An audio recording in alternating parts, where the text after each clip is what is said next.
परेशान हो गई मैं बहुत ज्यादा। कोई मदद नहीं करता आपकी? नहीं, कोई आज तक मदद के लिए आगे नहीं आया। ये जो है ये कैंसर है, देखो ये कैंसर है ना। 3 जगह पर कैंसर है, मैं आपको बता दूं। एक तो है जी इनकी चेस्ट में, एक है चेस्ट की बैक साइड पर, और तीसरा है जी इनके पेनिस। बिलीव करियो ਤੁਹਾਡੇ ਇੱਕ ਸ਼ੇਅਰ ਨਾਲ ਨਾ ਇਸ ਕੈਂਸਰ ਪੇਸ਼ੈਂਟ ਦੀ ਜਾਨ ਬਚ ਸਕਦੀ ਹੈ ਤੇ ਇਸ ਮਾਂ ਦੀ ਜ਼ਿੰਦਗੀ ਜੋ ਹੈ ਨਾ ਉਹ ਸਹੀ ਹੋ ਸਕਦੀ ਹੈ। ਫਿਲਹਾਲ ਇਹ ਮਾਂ ਤੇ ਇਹ ਕੈਂਸਰ ਪੇਸ਼ੈਂਟ ਬਹੁਤ ਜ਼ਿਆਦਾ ਦੁਖੀ ਨੇ। ਮੈਂ ਤੁਹਾਨੂੰ ਸਾਰਾ ਕੁਝ ਇਹਨਾਂ ਬਾਰੇ ਦੱਸਾਂਗਾ। 5-10 ਮਿੰਟ ਦਾ ਟਾਈਮ ਕੱਢ ਲਿਓ। ਦੇਖੋ ਮੇਰੇ ਵਾਸਤੇ ਨਹੀਂ, ਇਸ ਕੈਂਸਰ ਪੇਸ਼ੈਂਟ ਵਾਸਤੇ ਹਨਾ। ਤੁਸੀਂ ਵੇਖੋ ਜੀ ਇਹਨਾਂ ਦੀ ਰਿਪੋਰਟਾਂ। ਜਿਨ੍ਹਾਂ ਨੂੰ ਨੌਲੇਜ ਹੈ ਜੀ ਕੈਂਸਰ ਬਾਰੇ ਹਨਾ, ਜਿਹਦੀ ਡਾਕਟਰੀ ਲਾਈਨ ਹੈ, ਉਹ ਇਸ ਚੀਜ਼ ਬਾਰੇ ਸਭ ਕੁਝ ਜੋ ਹੈ ਸਮਝ ਸਕਣਗੇ। ਫਿਲਹਾਲ ਕੈਂਸਰ ਦੀ ਕਿਹੜੀ ਸਟੇਜ ਤੇ ਪੇਸ਼ੈਂਟ ਹੈਗਾ ਜੀ? 4 ਸਟੇਜ ਤੇ। 4 ਸਟੇਜ ਤੇ ਇਹ ਕੈਂਸਰ ਦਾ ਪੇਸ਼ੈਂਟ ਹੈ। ਹਾਲਾਤ ਇੰਨੇ ਕੁ ਮਾੜੇ ਨੇ, ਜਿਹੜੇ ਘਰ ਵਿੱਚ ਅਸੀਂ ਖੜੇ ਹੋਏ ਆ, ਇਹ ਛੋਟਾ ਜਿਹਾ ਕਮਰਾ ਹੀ ਹੈ ਜੀ ਬਸ, ਹੈ ਨਾ। एक कमरा किराए पे है। कितना किराया जी यहाँ का? 3000 रुपए पर मंथ ਦਾ ਜੀ ਕਿਰਾਇਆ ਹੈ। ਪਿਛਲੇ 1 ਸਾਲ ਤੋਂ ਇਹਨਾਂ ਦਾ ਇਲਾਜ ਚੱਲ ਰਿਹਾ ਸਿਵਲ ਹਸਪੀਟਲ यमुनानगर ਤੋਂ ਇਹਨਾਂ ਦਾ ਇਲਾਜ ਚੱਲ ਰਿਹਾ है ना। हाँ जी, सत श्री अकाल अंकल जी। हाँ जी अंकल जी, पहले आप क्या काम करते थे अंकल? प्लास्टिक वाली दुकान पे काम करते थे। दुकान पे काम करते थे। अब अंकल आपको क्या चीज फील हो रही है, क्या चीज आपको लग रही है, थोड़ा बताओ आप। बस दर्द नहीं चाहती, दर्द नहीं चाहती। एक बार जूम करके दिखा दे। ये जो है ये कैंसर है, देखो ये कैंसर है ना। 3 जगह पर कैंसर है, मैं आपको बता दूं। एक तो है जी इनकी चेस्ट में, एक है चेस्ट की बैक साइड पर, और तीसरा है जी इनके पेनिस पर, यानी कि लड़कों के मेन पॉइंट पर है ना, और लातों पर जो है वो कैंसर पहुंच चुका है ना। देखो हमारा ये फर्ज बनता है हम ओरिजिनल चीज आपको बताएं, ओरिजिनलिटी आप सब तक पहुंचाएं। मगर जब हम इस परिवार के पास पहुंचे ना, यूरिन पाइप भी साथ में लगी हुई है, तो इस मां ने कहा, कहते हमारे पास जो है दवाइयों तक के लिए पैसे नहीं है। सिविल हॉस्पिटल हमारे यहाँ से 3-4 किलोमीटर की दूरी पर है। मगर माँ कहती है हमारे पास सिविल हॉस्पिटल जाने तक के पैसे नहीं है। माँ यही बात है। हाँ जी, मैं कई बार तो पैदल जाती हूँ, कई बार पैदल आती हूँ घर में खाना लेने के लिए। इनकी दवाई लेने के लिए भी पैदल जाती हूँ, जाना पड़ता है इनको। अकेला घर छोड़ जाती हूँ, दवाई लेने के लिए अकेली जाती हूँ, पर पैदल आना जाना करती हूँ। मेरे पास पैसे नहीं होते। 1 साल से इनका इलाज चल रहा है? हाँ जी, 1 साल से चल रहा है जी। आप इनकी हालात जो है देख ही सकते हो। इतने मुताज है, इतने डाउन है ये। अगर मैं इनको कहूँ यहाँ से उठकर वहां चले जाओ, ये जा सकते हैं? नहीं जी, नहीं जी, नहीं ये लैट्रिन बाथरूम भी नहीं जा सकते। नहीं जा, सब कुछ ऊपर ही हो रहा है। हाँ जी, इनको डायपर लगा हुआ है, डायपर भी लगा। अच्छा, डायपर लगा हुआ। अच्छा, एक बात और, जब कोई ऐसा पेशेंट होता है ना जिसको मोटा मोटा महीना 2 हो जाए, उसको बेड पर ही बैठना है या उसको बेड रेस्ट बोल दिया, उसके लिए ना बेड सोल वाला गद्दा आता है। आता है ना। वो वहाँ नहीं आपने लिया? नहीं नहीं, मेरे पास पैसे नहीं थे, कहाँ से लेते। अब इनको बेड सोल हो रखे हैं? हाँ जी, बेड सोल हो गए इनको बेड सोल हो गए हैं। इतने हालात मारे हैं, इतने हालात है ना। अब परिवार कहता कि अब 4 स्टेज है, पीजे जाने के लिए ना हमारे में हिम्मत है, ना हमारे पास पैसा है। ये मेरे पास कोई भी नहीं है साथ में जाने वाला, ना मेरे पास पैसा है। मैं कैसे लेके जाऊं इनको अकेले? ये हस्बैंड, ये वाइफ, और कोई भी नहीं। हाँ, एक इनका बेटा है, 16 साल उस बेटे की उम्र है। 8000 रुपए उस बेटे की सैलरी है। वो काम करता है किसी गैस वाली दुकान पे, न्यू मार्केट यमुनानगर में, है ना। अब है ना, 8000 रुपए सैलरी के अंदर 3000 रुपए किराया भी देना, उसका अपना खर्चा भी है, उसने उसी पैसों में आना जाना भी करना, इनकी दवाई वगैरह भी करना। अब आपसे ये नहीं हो पा रहा, सब नहीं हो पा रहा है ना। अब जो आपने मेरे को सब कुछ बताया था, वो पर्ची दो मेरे को। आप पर्ची कहाँ है? ये लो, ये आगे जी पर्ची। इस पेशेंट को, इस माँ को किन किन चीजों की जरूरत है ये मैं आपको दिखा देता हूँ। एक पर्ची बना रखी है ना। अब मैं बैठ जाता हूँ भैया के पास। भैया जी, अब आप अपने मुंह से बताओ कि आपको किन किन चीजों की जरूरत है, आप बताओ। एक तो हॉस्पिटल जाने के लिए खर्चे के, दवाई के खर्चे। ठीक है जी। दूध का तो बिल हो गया, राशन का राशन हो गया।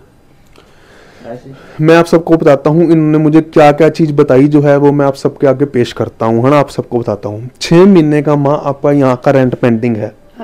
रेंट इसलिए पेंडिंग है क्योंकि कमाने वाला ये थे, ये अब कमा नहीं रहे। 1 साल से कमा नहीं रहे और 6 महीने से रेंट पेंडिंग है आपका। यही बात है माँ। दूसरा है जी 2 महीने का आपका दूध का बिल रुका हुआ है। यही बात है जी। 1 किलो दूध आता है और डॉक्टर ने इनके डेट के लिए क्या क्या बोला है? सबसे पहले इनको दूध बोला है, अंडा बोला है, फ्रूट बोला है, जूस बोला है, पर मैं नहीं दे पा रही। नारियल पानी बोला है, मेरे पास पैसे नहीं होते, दवाई इतनी मुश्किल से आती है। और एक बिजली का बिल 2 महीने बिजली का बिल है 2 महीने का रुका। राशन का कितना पेंडिंग है? राशन के भी 2 महीने के पैसे रुके हुए हैं जी। ठीक है जी। अब 18,000 रुपए बिल पेंडिंग, 3600 रुपए दूध का bill pending, electricity bill pending 4000 रुपए, राशन के पेंडिंग 2000 रुपए। मगर हम हमेशा सच को सच और गलत को गलत बोलते हैं। जिस कमरे में हम खड़े हुए हैं, इनके जो मकान मालिक हैं वो इतने कोऑपरेटिव हैं, इतने अच्छे हैं जिसका कोई जवाब ही नहीं। माँ खुद उनकी तारीफ करती करती नहीं थक रही। माँ ने हमारे को यह कहा, मगर आपका किराया पेंडिंग है। हम कुछ ना कुछ बोलते हैं वीडियो में कि आपको किराए का इंतजाम जो हम कराते हैं ताकि आपको ये ना हो कि आपको बाहर काट दें, क्योंकि हमने कई ऐसे केस भी देखे हैं। मगर माँ ने मुझे ये बात कही, वो इतने अच्छे हैं, उन्होंने आपको क्या बात बोली कि पहले आप इनका इलाज करवाओ, इनको आप पहले ठीक करो, जो किराया है वो हम बाद में देख लेंगे। कहते हैं भी हमें बाद में देखेंगे, हमें किराया चाहिए ही नहीं है, आप इनकी करो पहले, इनकी करो। देखो ऐसे मकान मालिक भी हैं, और हमने कई मकान मालिक ऐसे भी देखे, आप सबके साथ वीडियो भी शेयर करी है, जो कहते हैं अगर तीसरे महीने का भी किराया नहीं आया तो मकान खाली करो। मेरी हेल्प भी करते रहते हैं, कभी मना नहीं करा, मेरे को 100 250 की जरूरत पड़े कभी मना नहीं करते। देखो जो जिसकी सिफ्त है सो सिफ्त है, इसमें कोई बात नहीं। अब अगली लिस्ट हमारे पे आती है मिल्क की, दूध की। दूध वाला आपको तंग कर रहा है। हाँ जी, दूध वाला तंग कर वो रहा है, आपको कहता है कि पैसे आपको चाहिए। दूध वाला सबसे पहले तो मैं आपको 1 महीने का राशन वगैरह पड़े अभी? नहीं, राशन नहीं है, राशन बिल्कुल खत्म। सबसे पहले तो मैं आपको राशन दे देता हूँ हालातों को देखते हुए, ठीक है। अब देखो पेशेंट तो परेशान है, तो वो है ही है परेशान, शुभम राशन लेकर आओ। पेशेंट तो परेशान है, सो है ही है, मगर हम ये चाहते हैं कि यार पेशेंट के साथ साथ ना, हमने यमुनानगर सिविल हॉस्पिटल में भी बात करी है, उस पेशेंट के साथ साथ ना परिवार जो है बेचारा परिवार ना परेशान हो, है ना। माँ हमें ये कहती कि मैंने अच्छे से जो है रोटी तक नहीं खाई पिछले कई दिनों से, है ना। ये आप देख सकते हो, राशन जो है हमारी एनजीओ ने इनको दे दिया, हर महीने राशन देने का माँ हम आपको वादा करते हैं। ऊपर से जो है मैं आपने मुझे कहा था कि ये है जी 3600 रुपए, 3600 रुपए आपका जो है दूध का बिल पेंडिंग है, जो आपको तंग कर रहा है, ये आप पकड़ो जी दूध के पैसे, या दूध वाले को पैसे नहीं बैठ देना। इलेक्ट्रिसिटी बिल पेंडिंग है, राशन का बिल पेंडिंग है। कोई मेरा बहन भाई इस माँ की और इनकी सेवा करना चाहता है, मदद करना चाहता है इनकी, तो हमारी एनजीओ से इमरजेंसी बेसिस पर संपर्क करो। अब आपका एक एक शेयर ना हो सकता है, कोई आप एक शेयर करो, आगे से कोई बहन भाई ऐसा मिले जो हमारी एनजीओ से संपर्क करे और इनकी जो है जिम्मेदारी ले। बेडसोल वाला बेड बैग आपको चाहिए, बेडसोल वाला बेड बैग आपको इनको जो है वो चाहिए। कोई भी सेवा करना चाहता है हमारी एनजीओ से संपर्क करो, ठीक है भैया जी। और कोई हमारे लिए सेवा भैया, ठीक है जी। अब आपको ये क्या, इनको क्या चीज खुश होकर खाते हैं, ये क्या चीज खुश होकर खाते हो बताओ मेरे को?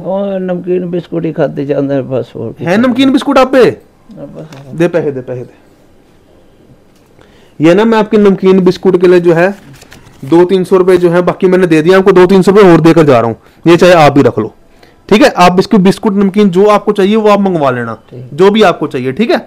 अब इनकी दवाई वगैरह पड़ी है सारी? नहीं, दवाई नहीं पड़ी, खत्म होने वाली है। वो तो सिविल हॉस्पिटल से मिल जाएगी। नहीं, बाहर से भी मिलती है, ठीक है। उसके पैसे हैं आपके पास? नहीं, बाहर कितने की दवाई आती है? 500-600 रुपए की बाहर से दवाई आती है। पैसे दे मेरे को, पैसे दे, ये लो पकड़ो। इनकी दवाई के लिए पैसे भी आ गए आपके पास, इनके लिए आपको दूध का बिल भी आपका क्लियर हो गया, इनको नमकीन वगैरह जो भी इनको चाहिए वो भी आ गया, आपको 1 महीने का राशन आ गया, हर महीने राशन देने का हमने आपको वादा भी कर दिया। और हमारे लिए कोई सेवा, ठीक हो, हैं खुश हो? कोई बात नहीं, कोई बात नहीं, रो ना, ऐसे थोड़ी करते हैं हम आपको रुवाने आए हैं यहाँ पर, हम आपको बताओ नहीं ना। क्या हुआ आपको? परेशान हो गई मैं बहुत ज्यादा। कोई मदद नहीं करता आपकी? नहीं, कोई आज तक मदद के लिए आगे नहीं आया?